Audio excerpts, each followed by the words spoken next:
So we're now in our 5th year of the Arizona SciTech Festival, and so this year there's over 1,000 events in about 50 cities and towns. And so every year it has grown. We now have about 24 communities that are involved creating their own regional events. This year the attendance is going to probably draw over 400,000 attendees.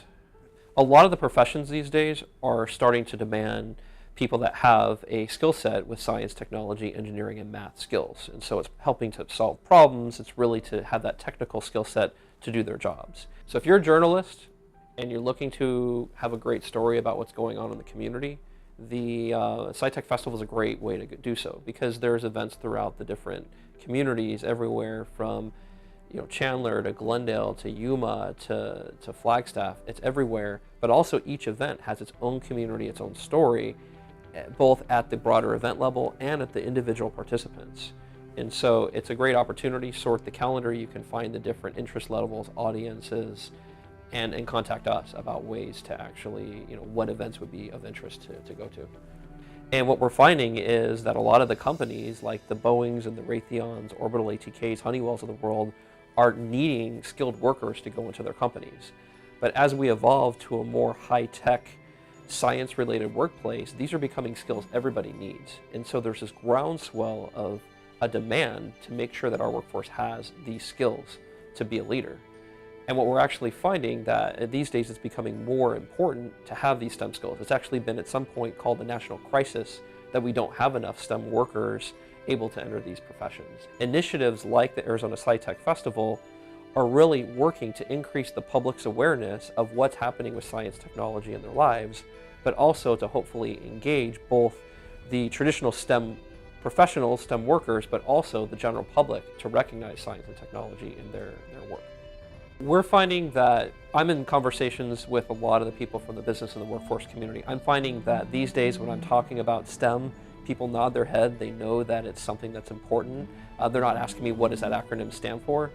There's also several events that we've started working with what we like to call sneaky science. And so for the first year we started, we worked with the Arizona Renaissance Festival and the Glendale Chocolate Affair, and we worked with Scottsdale to create the Science of Baseball event. And we keep seeing more and more organizations basically sneaking science into existing events. So last year we saw the Maricopa Salsa Festival bring science. This year the Ostrich Festival in Chandler is bringing science into it. And so it's becoming more of kind of an in thing that the public is recognizing that it's important, but also really seeing value when events create a STEM experience for their audiences. So we've been fortunate to have a strong foundational partnership from the Arizona Commerce Authority, Arizona Technology Council Foundation, Arizona Science Center, ASU, U of A, and the Arizona Board of Regents.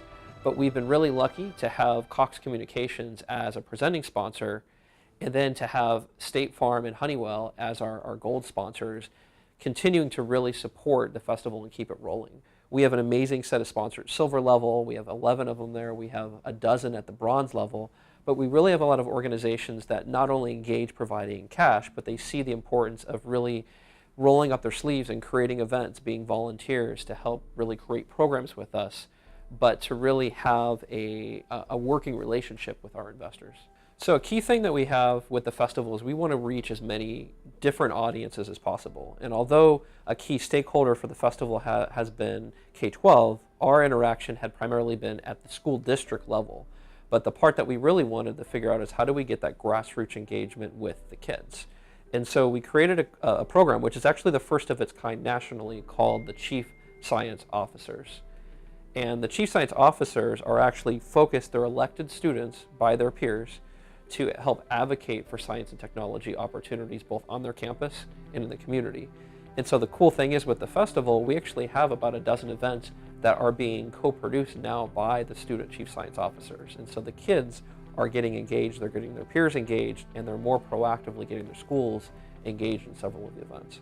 I think the two university events are probably the two most known events, and probably a lot of it's sheer attendance numbers, but they have some really cool interactions. So the ASU has consistently built this event called Night of the Open Door, and it now draws over 20,000 attendees. It grew from about 5,000 the first year, and it's just a great way for people to see what's happening on campus.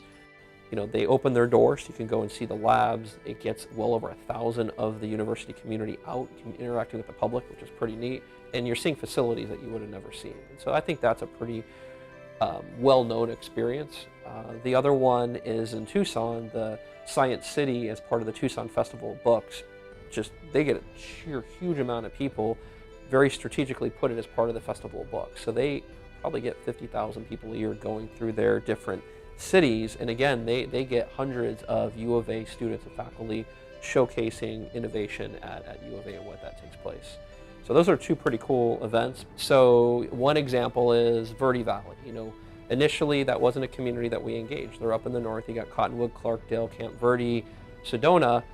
We actually partnered with the mayor of Cottonwood, and she helped to spearhead this entire Verde Valley SciTech Festival. And this is a person that she's not a STEM professional. That hasn't been her focus, but she recognized that importance to her community. So she went out and recruited a lot of different stakeholders that were both your traditional STEM engagement groups, that might be nature parks and the schools and colleges, but she also got a lot of non-traditional allies that you wouldn't think of. She got the Chamber of Commerce, she got the people from their city, the fire, the police, and really helped to unify them around that STEM topic.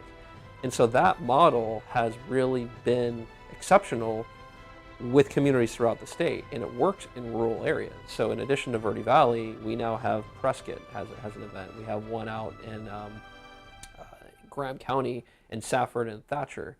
El Mirage is starting up with their event. Surprise is running their event. And the advantage is that the events aren't about doing the event. It's about being that vehicle to pull in stakeholders, both the traditional and non-traditional groups, to really convene around this partnership. Because it's not about STEM, for them, it's about workforce, it's about their community, and we give them that platform to communicate. And so I think that growth of diversity is really on all different levels.